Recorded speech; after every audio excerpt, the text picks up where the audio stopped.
golf, and rugby. Along with that, there are new characters such as Zaz, Rogue, and Jet from Sonic the Hedgehog, and Diddy Kong and Nabbit from the Mario series. I think it's pretty safe to assume that there's going to be an arcade version of this, and there's going to be some amiibo stuff, but we don't know exactly what the details are yet.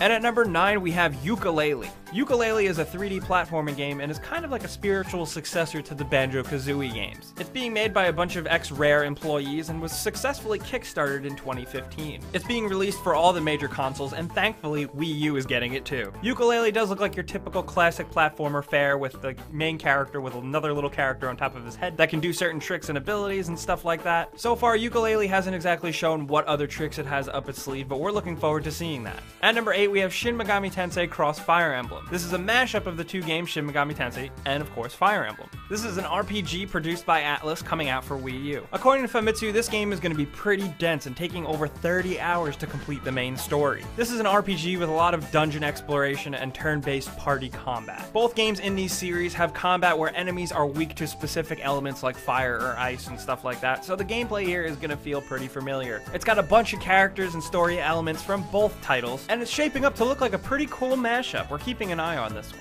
And at number 7, we have Mighty Number 9. Mighty Number 9 is the spiritual successor to Keiji Inafune's Mega Man. For those of you that don't know, Mega Man is a really freaking awesome and very difficult game that's been around since before some of you were born. This was a huge Kickstarter in 2013, and the goal was met under 2 days. That being said, the development has gone on for a very long time. It's being released for all the major systems and has overgone a couple of different facelifts, but it's shaping up to still look like a pretty cool, fun little Mega Man style platformer game. I feel like the style and look and gameplay of this game just totally lends itself to a Nintendo platform, so it makes sense that it's going to be on Wii U. And at number 6, we have Bloodstained: Ritual of the Night. Yet another Kickstarter serving as a return to form for a legendary game developer. This one's being produced by Koji Igarashi, the legendary creator of the Castlevania series. This game looks and feels very much like a classical Castlevania game, and that is totally fine. Bloodstained has a very gorgeous looking 2.5D style, with a cool main character named Miriam who gains powers by killing enemies and getting crystals on her body. Along with that, there's weapons and armor crafting. Kickstarter mega hits like this game really prove that people just want new versions of very classic and beloved games, and it's very cool to see creators being able to go back to a return to form. And Bloodstained is a perfect example of that, and we can't wait to play it.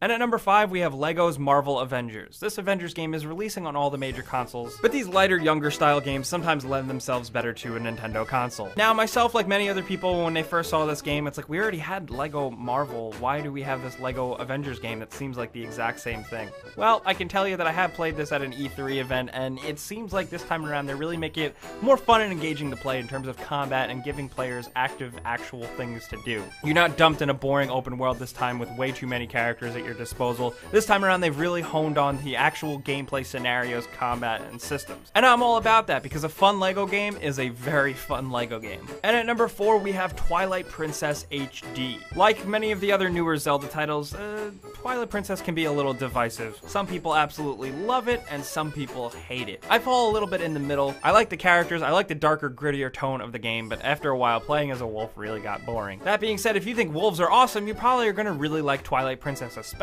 if you never played it before. It's getting the HD treatment this year, and you'll be able to play it. And while we don't like to always put HD remakes on our list, this one, you know, a remake of a Zelda game is always good, because newer access to a Zelda game is always pretty awesome. And the coolest part, if you're one of those suckers who really likes Amiibo, like myself, you can buy a version of the game that comes with a Wolf Link Amiibo, and it looks